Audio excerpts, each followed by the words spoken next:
Hey guys, how you doing today? This is David Lucas back here again. Welcome back to my channel. Today I'm going to be giving you guys a basically review into the new entry. Now this is not really a finished review yet. This is pretty much a review of halfway through, I'm going to basically call it, of the new entry in the MCU, WandaVision. Yes guys, we're finally here. I'm going to be doing a WandaVision review. This is something I've been wanting to talk about for a while. I was thinking about at first doing just a full-on series review of it, wait until the end of the series to review, but I decided now, I think what I'm going to be doing is just kind of do a halfway through kind of review, a halfway through point review of what I think of the show is so far, and where I think is going to go into the ending of the show, since we're only, I think, 2 or 3 episodes away from the ending of it. And before I get a review, make sure you guys like this video and subscribe to my channel. I always appreciate it. I always appreciate the help you guys give me. Make sure you guys do that right now before you go watch this video. And now on to my review of the show. And now I'm just going to basically just start out my review. I'm going to start out with my really so far only complaint or gripe of the show so far. And that is that the first 2 episodes I feel like were a little bit slow. I feel like because the first 2 episodes, where this show starts out is basically Wanda in a 1950s or 60s kind of setting, a sitcom kind of setting.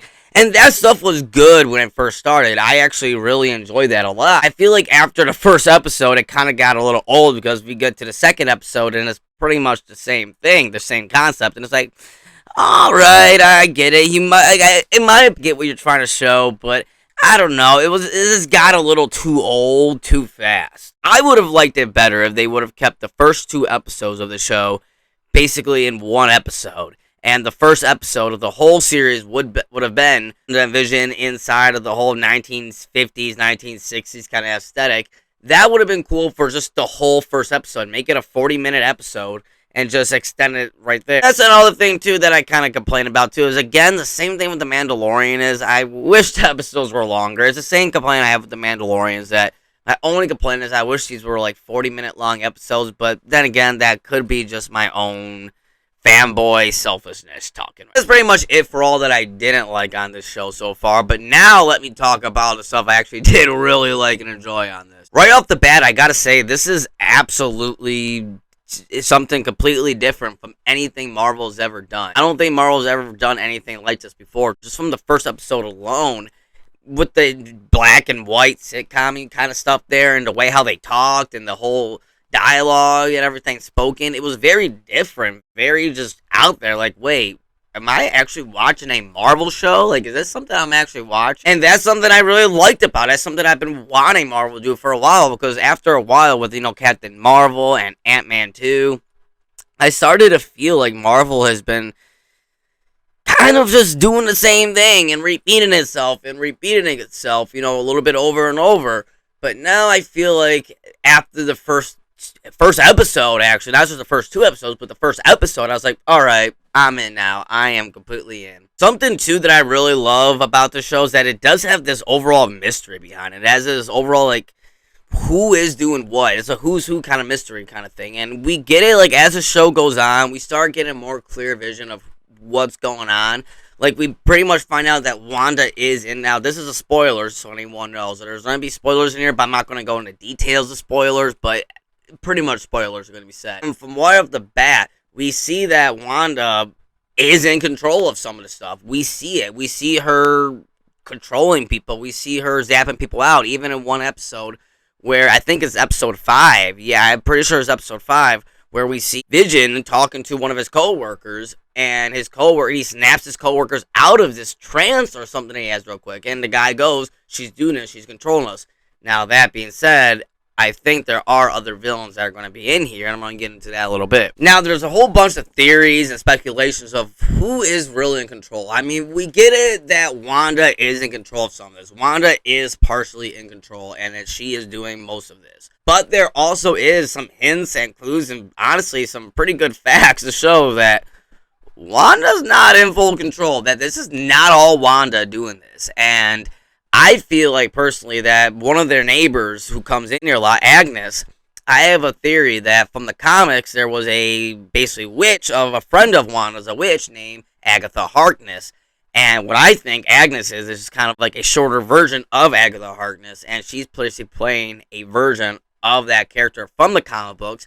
And why I think that is I think who the main villain of this whole show is, and what I think might become the main villain of the whole MCU, or at least one of them going forward, is Mephisto, the basically demon from hell in Marvel Cinematic Universe. He's not necessarily the devil, but he's kind of the best way to describe him is basically Crowley, supernatural. He's basically what Crowley is, a crossroads demon. He makes deals, he sells people's souls, and he's very big into magic and all that. I think somehow him and Agnes, who is what I think is Agatha Harkness, really, is really playing them. And you can see in the show that there's a lot of clues hinting towards that. There's a lot of symbolism in the show that's hinting towards, like a lot of demons and a lot of supernatural type stuff going on. There's a lot of that hinting going there. From everything, if you piece a lot of stuff together, you can tell that there is some demonic stuff going on here. And when you think demonic, there's a couple of characters that comes to mind. They're Mephisto, the Grim Reaper, and Agatha Harkness, who I think in this show is Agnes. Then Wanda, who is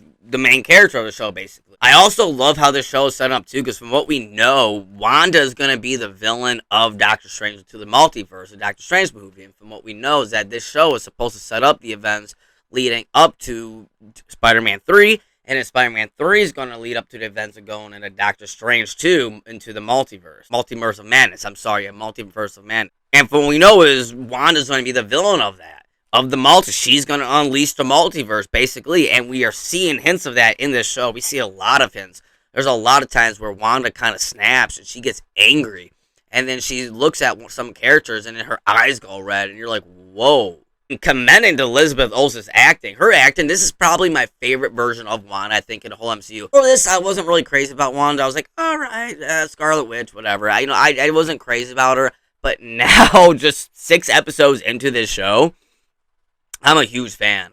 I'm a big fan. Like, I really, really enjoy Wanda as a character. Same with Vision, too. I think Paul Bettany, amazing job as Vision in the show, and I think they both are doing awesome and are making me fans of these characters. It does take a lot from, like, a sitcom kind of comedies. It has a lot from sitcoms from, like, all different eras of the world, basically. The sitcoms, like I said in the beginning, the first 2 episodes were the 50s and 60s, and then in the 3rd episode, we go to the 70s.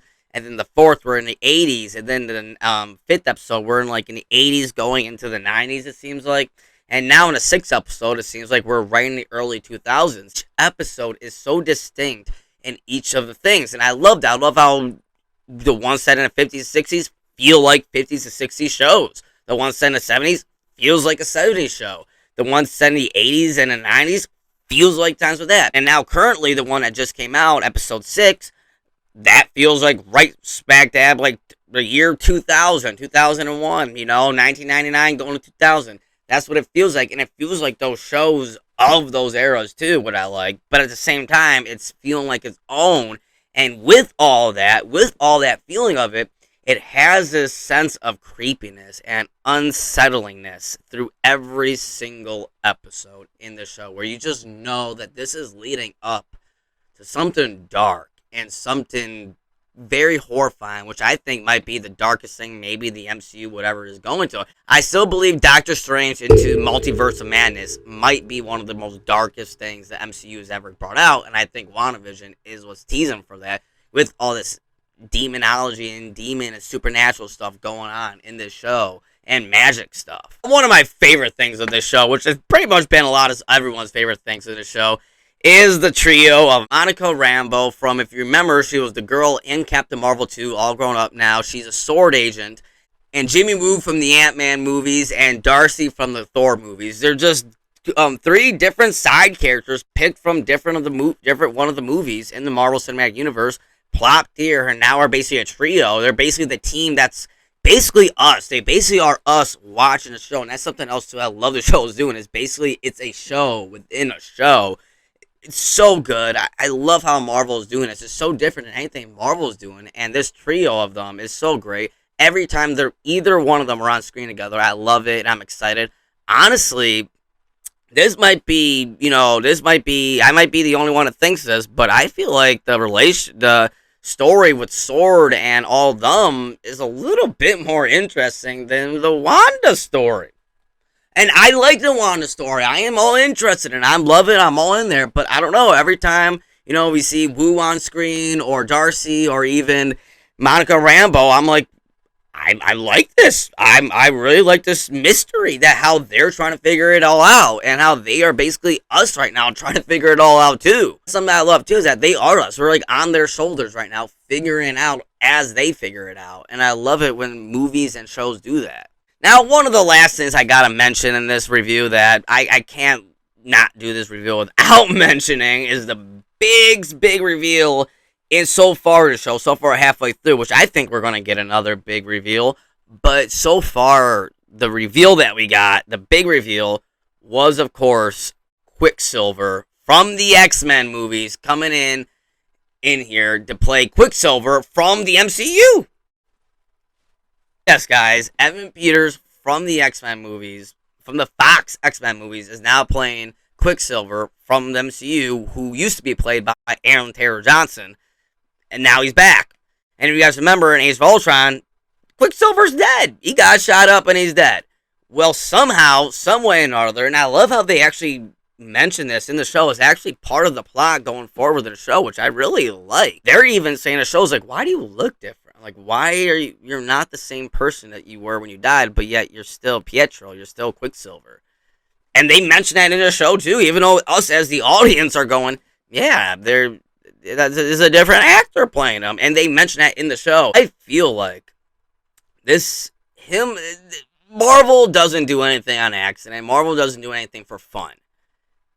Evan Peters coming back as Quicksilver instead of Aaron Taylor Johnson, who is still a good actor, who is still out making movies and everything. I think there's a reason for that. And I have a feeling, I just have this feeling, now this comes into my theory at the ending of the show, that Wanda is gonna basically create the mutants, is gonna create the X-Men. That's my theory for the show, is that that's gonna be a big thing that's gonna happen at the end of the show. Now, if you guys know the comic book, House of M, Wanda basically says no more mutants, and at the end of that comic book, there's no more mutants. So I think what the MCU is going to do, I would do the opposite of that and say make more mutants, and Wanda's going to say make more mutants at the ending of the show. And then that's how we're going to get the X-Men, baby. It's pretty much my thoughts so far on WandaVision. I think WandaVision is great, and it's a great entry for the future of the MCU. The first two episodes were a little bit slow, but after the first two episodes, it kicks into high gear, and right now I'm waiting every single Friday to watch this. I love WandaVision. I love what it has for the future of the MCU. I love the mystery behind it. I love Wanda and Vision and everyone, Quicksilver coming back, Wanda's kid. I just really like the show a lot, and I can't wait for more episodes of the show, and I can't wait to finish the show finally once the last episode comes, and then we get to see the future of the MCU and where we're going for this. Let me know down in the comment section, guys, below, and let me know what you guys think of WandaVision. Do you guys like WandaVision? Do you not like WandaVision? Are you excited for the future of the MCU? Let me know down in the comment section below, and let me know. And of course, guys, make sure you like and subscribe to my channel. Always appreciate it. Till next time, see you later.